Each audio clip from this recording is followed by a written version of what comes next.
aviation's only one part of the picture when it comes to climate change. But yeah, I mean, it's a real issue, and some of the sort of, if you go to sort of international climate change talks, it is kind of low-lying island states who are saying, look, we really need to get serious about tackling this issue, because it's not just something for the future, this is something that people are experiencing now. You can follow me on Twitter @holiday_hut.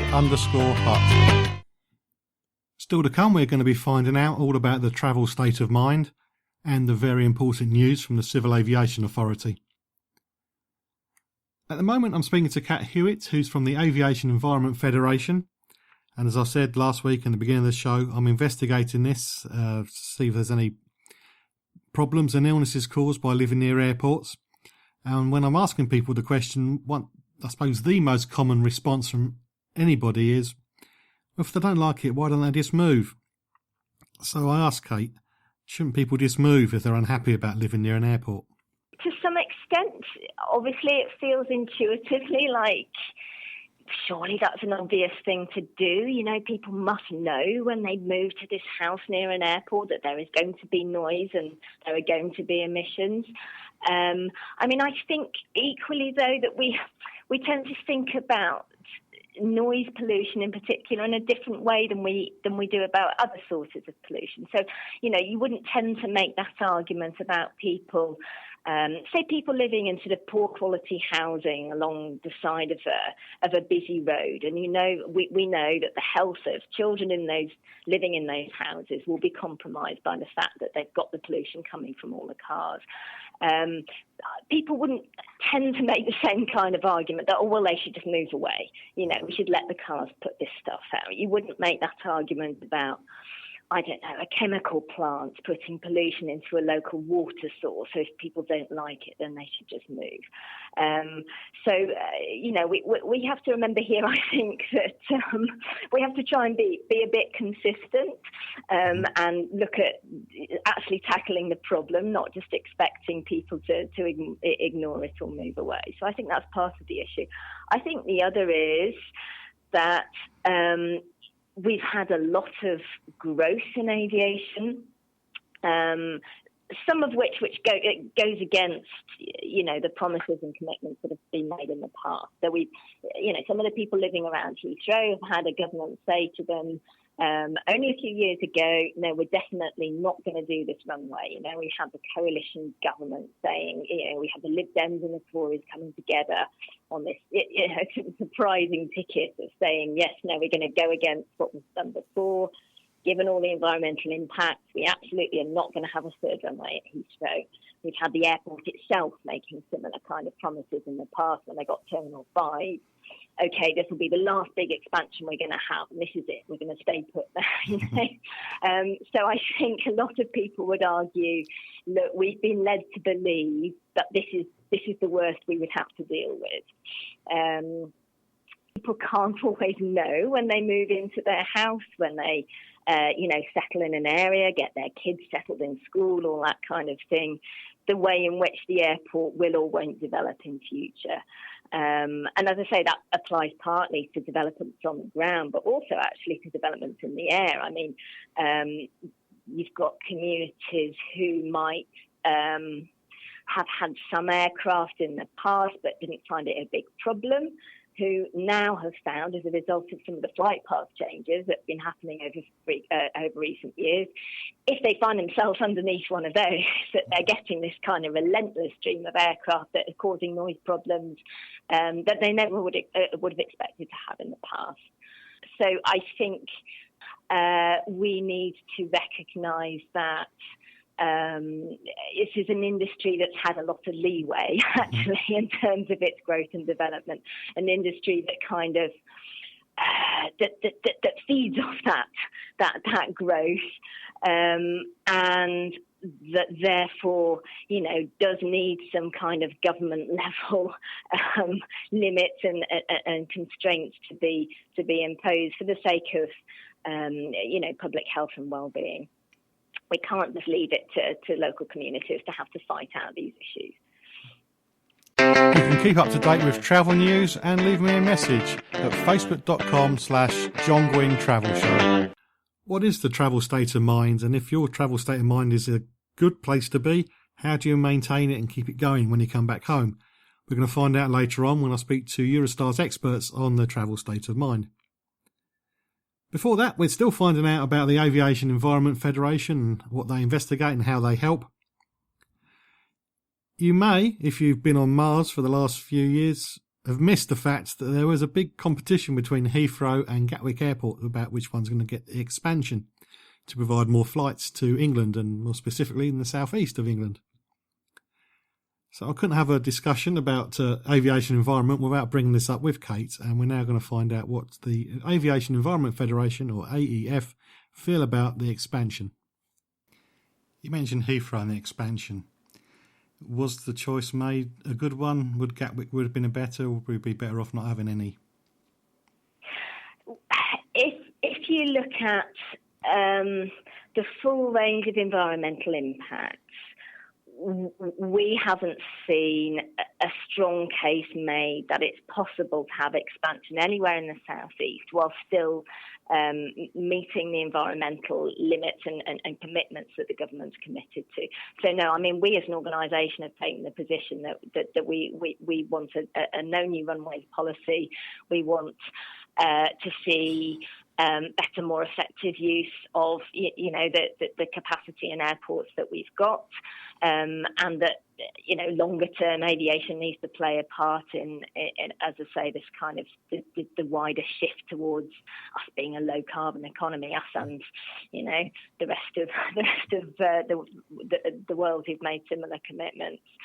So if you're looking at CO2 impact in particular, and what the country needs to be doing in terms of climate change, given the growth that we're expecting to see anyway from existing airport capacity, all the numbers and the modelling suggests that you can't have another runway and still meet the targets that the country's committed to by 2050.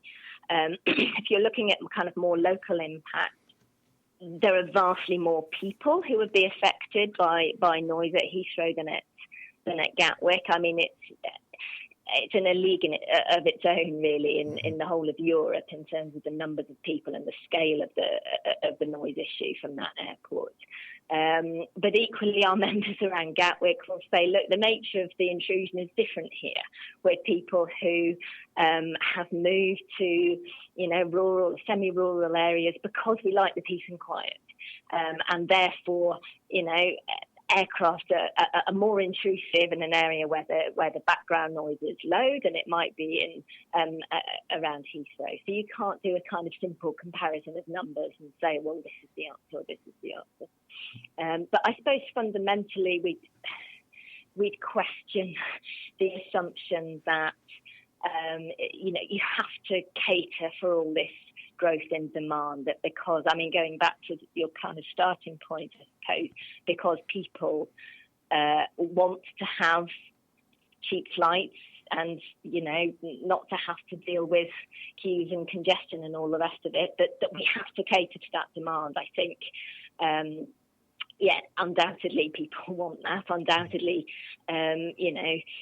if they were given if businesses were given a choice of having, a slightly shorter wait at the airport, then they'll say yes. But whether that means that that's essential for business growth, whether it means it's really, in the wider UK public interest to keep on building more and more runways and filling the sky with more and more aircraft, that's a question that we think, needs politicians to really face up to.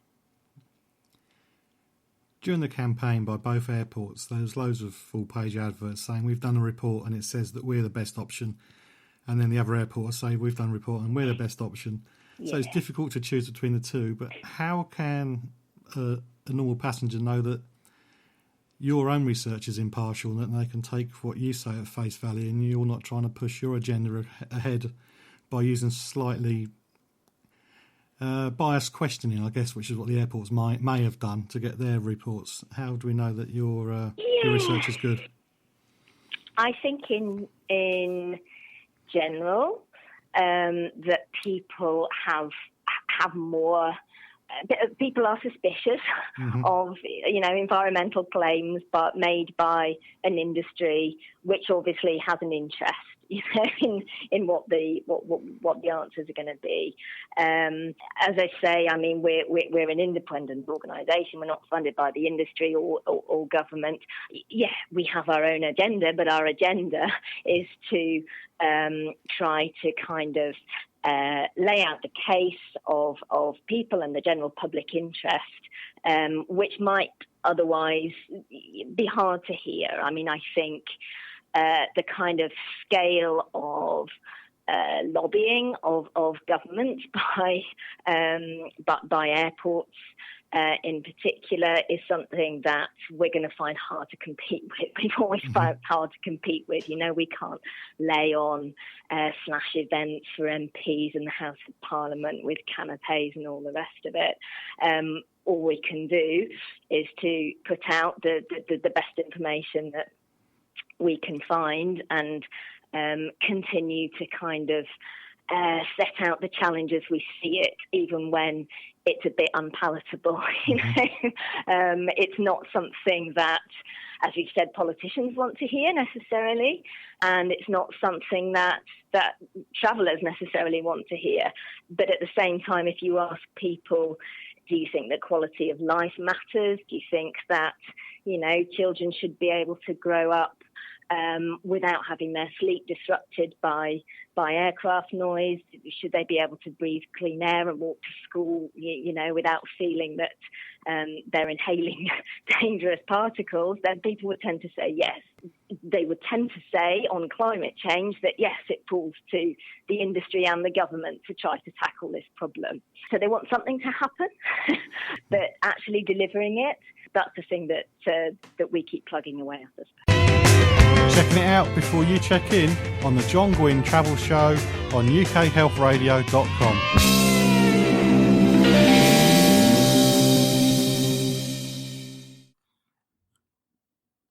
Shortly we'll be finding out about the travel state of mind, but for now we're coming to the end of my chat with Cait Hewitt from the Aviation Environment Federation. As we mentioned at the beginning, it's been going a while, started in 1975. So the question I put to Cait was, what have you achieved since you started? It's a good question.